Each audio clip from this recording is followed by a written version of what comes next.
It's my honor and privilege to introduce our speaker, Ms. Tricia Wright. I found out while sitting next to her that she went to school in North Carolina, Davidson, and I'm amazed that she still has her northern accent and didn't pick up the English dialect, be it what it may. Onward, Tricia is Executive Director of Onward, which provides transitional housing and support to young adults experiencing homelessness or housing instability. In her presentation, she will share how Onward was founded, its unique approach, and stories of resilience from the young people it serves. Attendees will gain insight into the impact of stable housing, the growing need for services like Onward's, and ways the community can engage with and support this important work. Tricia, if you'd come up, please.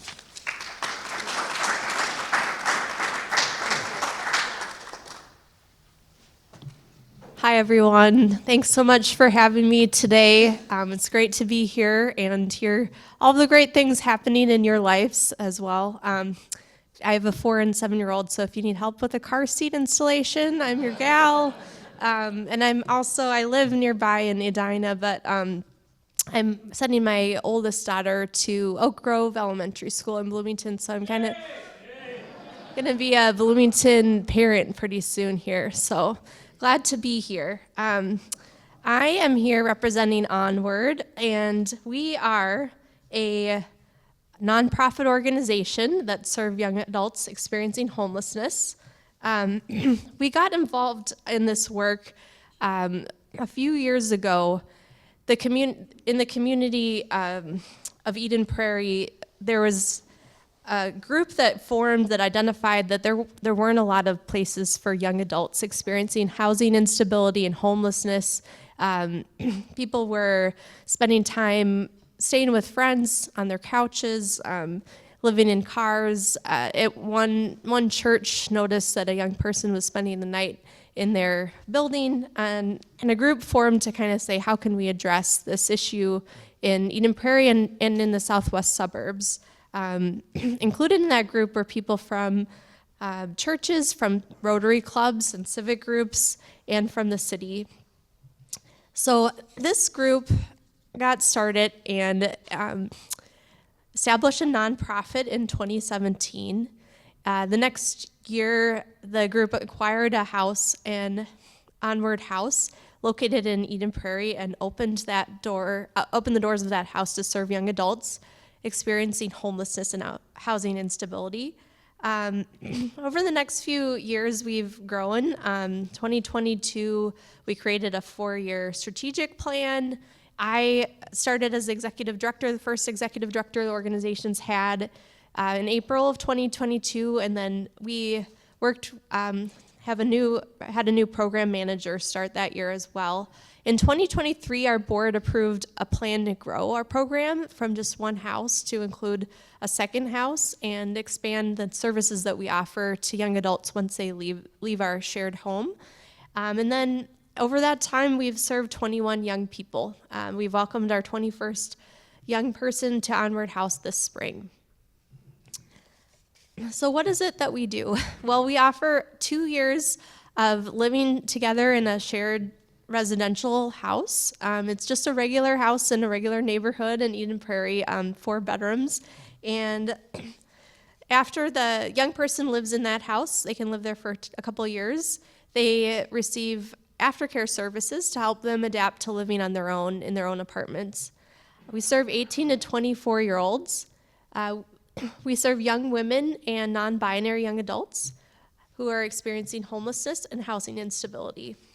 So our approach, we have this 4-bedroom home where the young adults live. We do charge rent. It's $300 a month, so deeply affordable rent. And then half of the rent each month is set aside for the young adult to access when they leave. While the young people are living at the house, they work with a case manager, both one-on-one and as a group. And they work with that person to gain skills for independence and long-term stability. So some of the things that they work on are health and wellness. Many times the young people we serve have not had a checkup from a doctor or visited a dentist in many years. Sometimes it's been 7 or 8 years, I've heard from our case manager before. So we kind of get them set up with that to work on that. A lot of times they also have trauma from being homeless or housing instability, and so then they are often working with a mental health therapist. In addition, our program manager works really closely on things like budgeting, developing a credit score, savings, those kinds of financial skills that really can make or break it for a young person. And if you've had a young person in your life, you know that once they turn 18, it's not like they're, they don't need help anymore. So they're often coming back to you. If you've parented a young person or if you know of one, they're needing some kind of support. So the young people we serve don't have anyone like that in their family that they can go to. So we're kind of stepping in that role to provide support.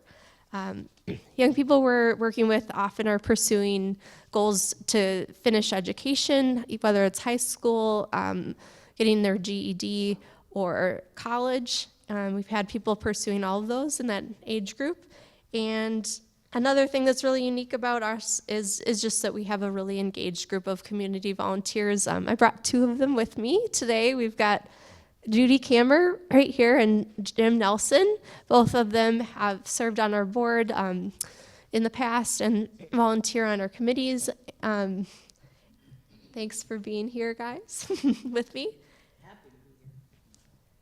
So they are good representatives of our caring and collaborative network of people that support us through giving financial resources and volunteer time. We also have a network of high school and social service professionals that are involved in referring young adults to our program. They're telling people about us, sending young adults our direction that need support. And then we have a lot of support from local businesses, civic and faith groups that provide funding and help us spread the word about what we're doing. So we actually have support from 5 different Rotary clubs. So Rotary has been a great source of support, and you guys do such great work. And several churches have supported us, Lioness clubs, that kind of thing. So a little bit more about the people we serve. The young people we serve are racially diverse. More than 80% have identified as Black, Indigenous, or people of color. At least 9 of the young adults that we've served have identified as LGBTQ. Several have been adopted or in the foster care system or born outside of the United States. They come from many different religious backgrounds. They are at risk of long-term homelessness when they arrive at Onward House based on the instability that they've had. They go to school in places like Eden Prairie, Hopkins, Chanhassen.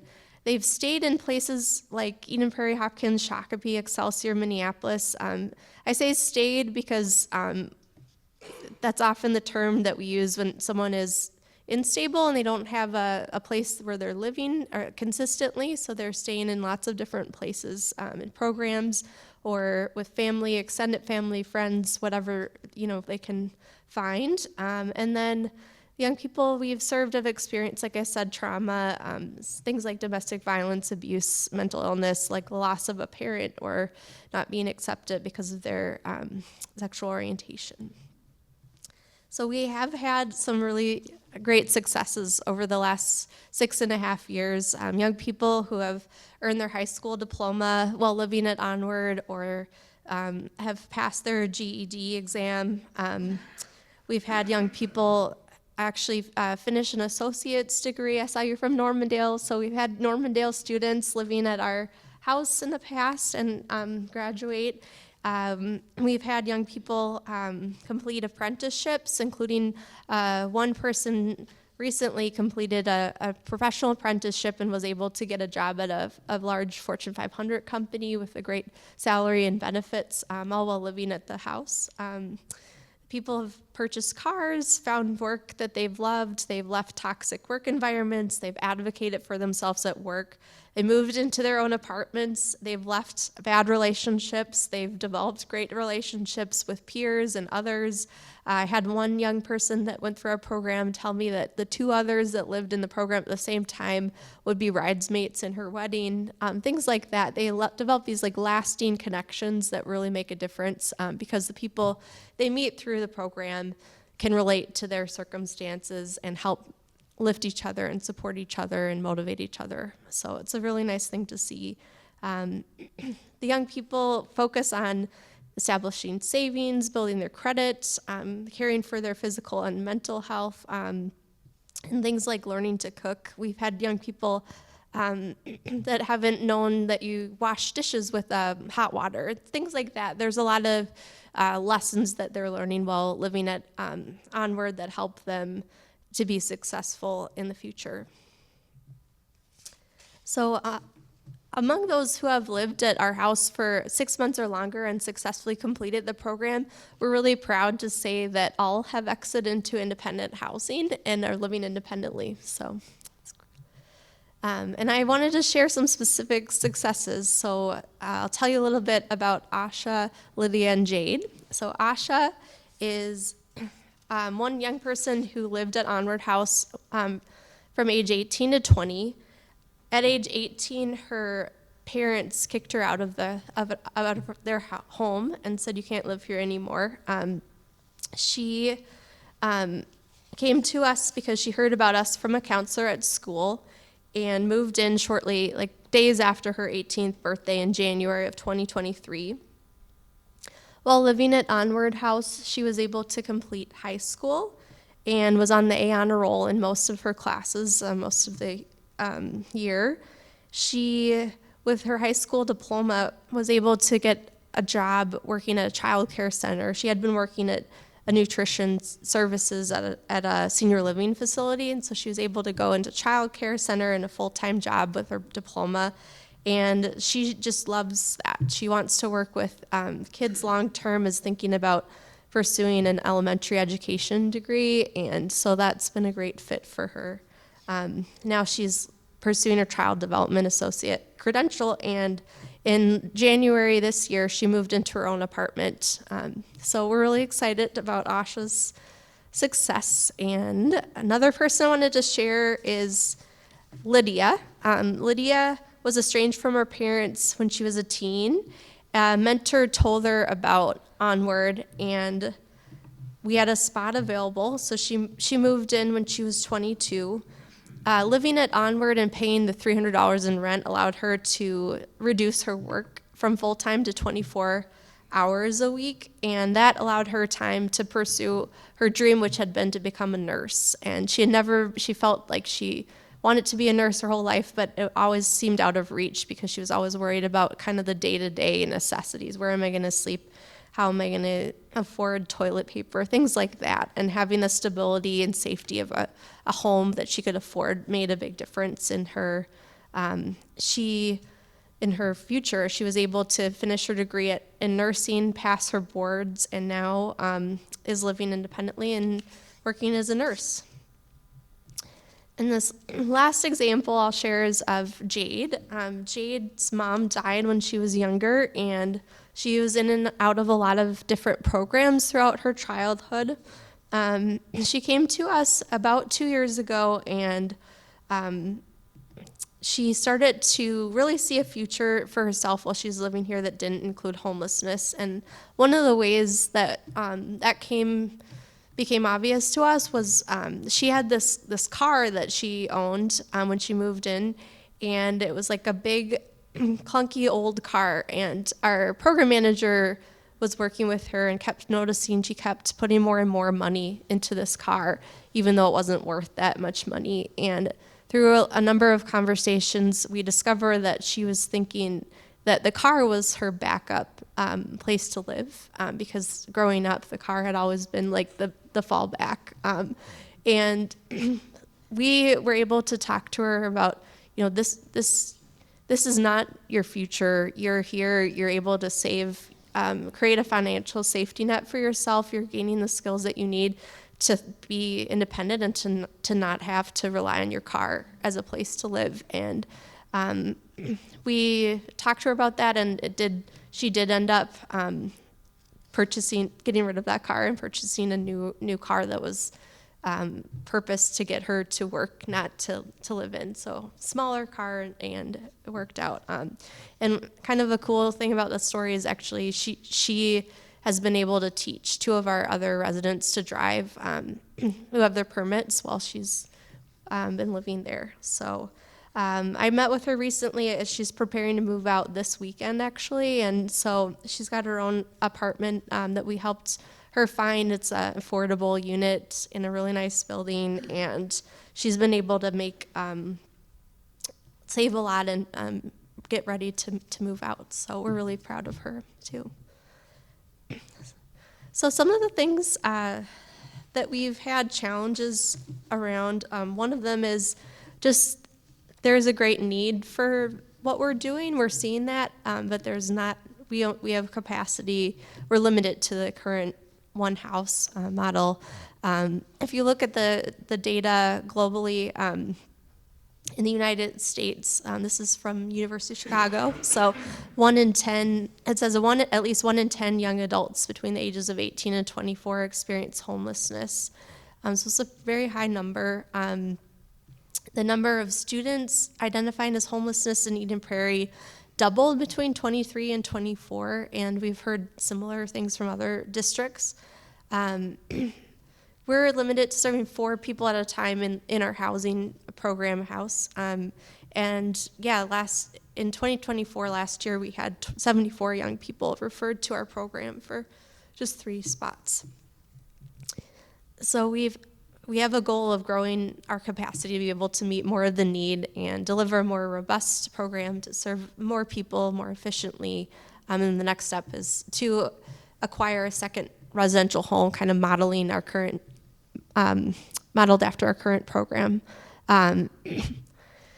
So we're in the process of working toward that goal, and that's actually one of the reasons why I decided to reach out to you guys as we're kind of expanding our network of supporters, because one of the places we're looking at expanding into is Bloomington. And so I'm glad to be here and meet some more people in this community that have been leaders here. So there's a lot of ways you can get involved. I've got a little sign-up sheet if you're interested in getting our newsletter. We send it out probably once a month or so, and I can also follow up with you if you're interested in getting involved on a volunteer basis. We have lots of opportunities in that way. Things like actually this weekend, we're actually helping the young person who's moving out that I was telling you about, Jade, move into her own apartment on Saturday. So we're looking for a team of volunteers to help us with that. I think we have a couple signed up, but yeah, stuff like that. And another way people help is through delivering like treats or meals to the young people. We've had, in the past, we've had a Rotary Club bring like Thanksgiving side dishes and a turkey for residents so that they could celebrate the holidays.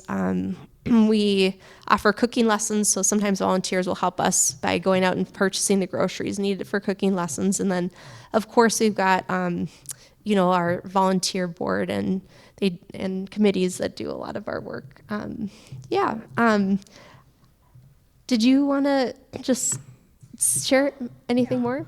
Yeah, I can mention a couple of things. So I've been involved I'm Judy, and I've been involved with Onward for several years, starting out with the board as I untangle myself from my table. I'm good. Everybody can hear me, right? You need a speaker for that. Okay. Yeah. Okay. Hi, everyone. I'm Judy, once again, and as I mentioned, I've been involved with Onwards for several years, starting with the board, and what drew me into it was I could personally relate to it from my childhood that was a bit uncomfortable, and also put myself and my mother in a situation where we almost experienced homelessness. And so I don't want anyone to ever go through that, whether it's a child or an adult. So I'm very happy to be involved in any way I can. And I encourage any others to talk to us after this meeting. It's wonderful to be involved. Jim, you've been involved for several years. Sometimes I feel guilty. It's very gratifying. And then you realize what you're doing for other folks. So thank you for this few minutes, and I'll turn it back over. Oh, one more thing. I'm just going to say one more thing about one of our residents. We had a resident that had never had a birthday. And so we arranged for a birthday cake to be delivered to her office.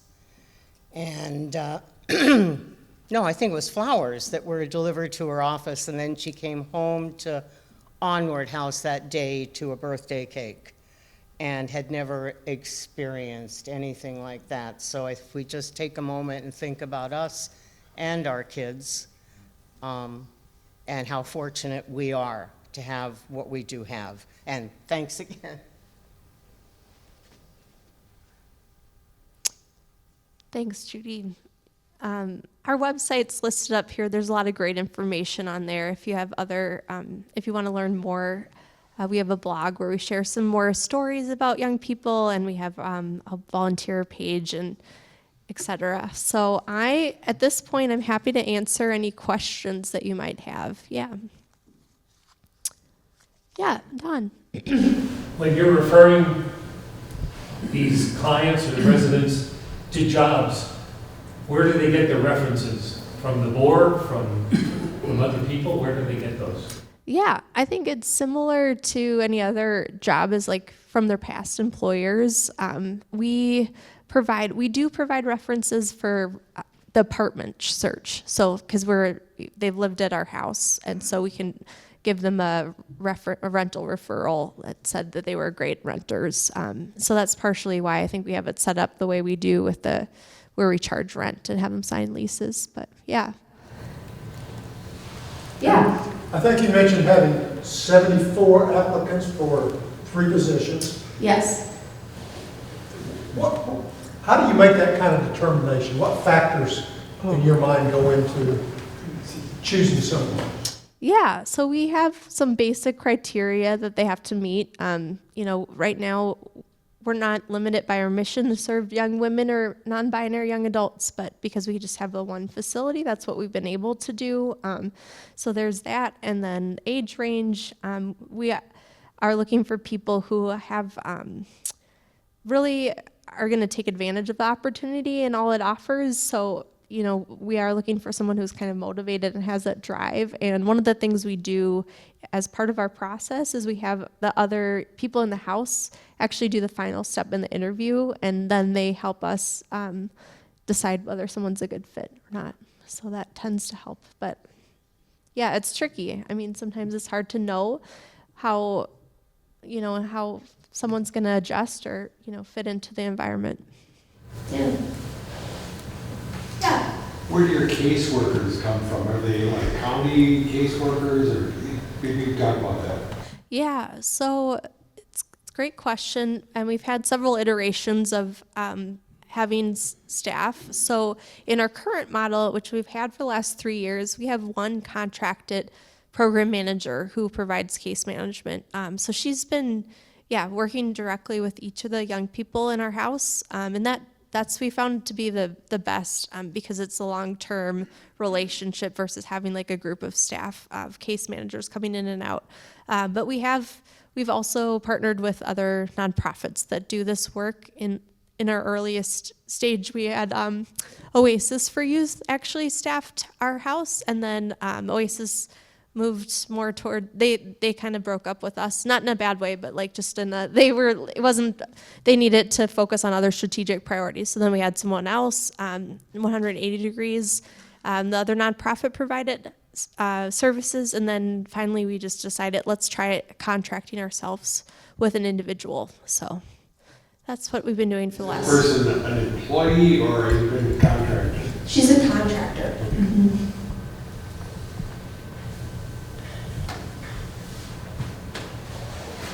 Anyone else? Do you ever have a situation where people start out and then they fail? Or do you do a great job of selecting people? What do you do? Yeah. Yeah. No, did you want to answer it, Jim, since you said? Okay.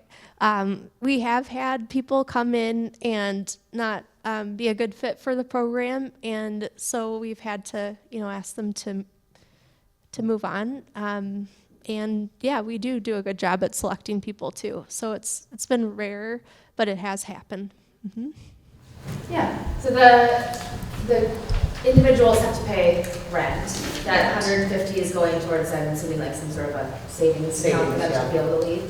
How do individuals who are maybe still in high school, how are they affording that? Are they required to have some sort of job before they can be in there, or are you helping them to gain employment somehow? Yeah, so we've had a lot of people in high school in the last batch of young people that have lived there. So what I've seen, sometimes they do come in with a job, part-time job that they're doing alongside. Like the example of, well, two of the examples I gave you, well, Jade had a job when she came in, but then there's also, we had one young person recently move in April. They didn't have a job, but they were able to demonstrate that they could pay rent, and then within 2 weeks, we helped them find a job right away. So that does happen. But yeah, it is common for people to, you kind of have to have a job and be working alongside school while you're living at the house, just because we do charge rent. Mm-hmm.